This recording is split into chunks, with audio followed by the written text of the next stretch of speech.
বিধানসভা উপনির্বাচনকে সামনে রেখে জোরদার প্রচারে নেমেছে কংগ্রেস। কলিদিঘির পাড়ে অনুষ্ঠিত নির্বাচনী সভা থেকে বিজেপি সরকারের বিরুদ্ধে তীব্র আক্রমণ শানালেন দলের শীর্ষ নেতৃত্ব।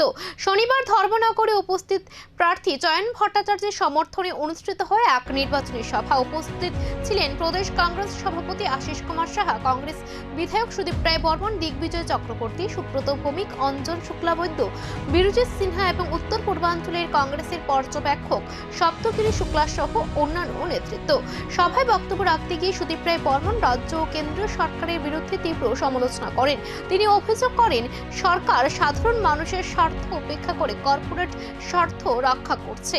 অন্যান্য বক্তারাও কংগ্রেস প্রার্থীকে বিপুল ভোটে জয়ী করার আহ্বান জানান এবং উপনির্বাচনে পরিবর্তনের বার্তা দেওয়ার জন্য সাধারণ মানুষের প্রতি আবেদন রাখেন। ধর্মনগর উপনির্বাচনকে ঘিরে শাসক বিরোধী সব রাজনৈতিক দলের মাঠে নেমেছে, ফলে দিন দিন বাড়ছে রাজনৈতিক উত্তাপ। প্রচারের তীব্রতা যত বাড়ছে ততই জমে উঠছে লড়াই। এখন নজর ভোটের ফলাফলের দিকে। 30,000 স্কুল রয়েছে, একজন শিক্ষক দিয়ে স্কুল চালানো হচ্ছে, একজন শিক্ষক দিয়ে, মানে ক্লাস 1 থেকে 10 অবধি একজন শিক্ষক।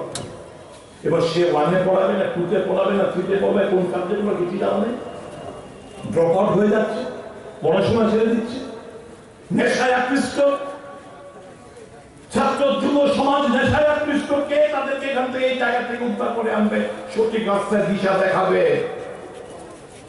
তারা একটু বল পাবো। ধর্মনগরবাসীর কাছে আমরা আবদার চাইছি, সরকার একটু পরিবর্তন ঘটবে না? চয়নবাবু জিতলে আমরা আপনাদের ভয়ে কথাগুলো বলার মতো শক্তি অর্জন করতে পারবো। আপনাদের কাছে জিতিয়ে চাইছি, চয়নবাবু জিতিয়ে পাঠান বিধানসভা। खायनि नांगौ बनो साक थारैनो बनो नाहरैनो साखामनो जों नजर रखा आगे हस्पिटाल जों कायसा गाहाम सोनानै जोंनि इमां बुबाग्रानि इमां मो फुलफिल नाय दङ। बाहायखेनो जों मबाइल मेडिकेल इउनिट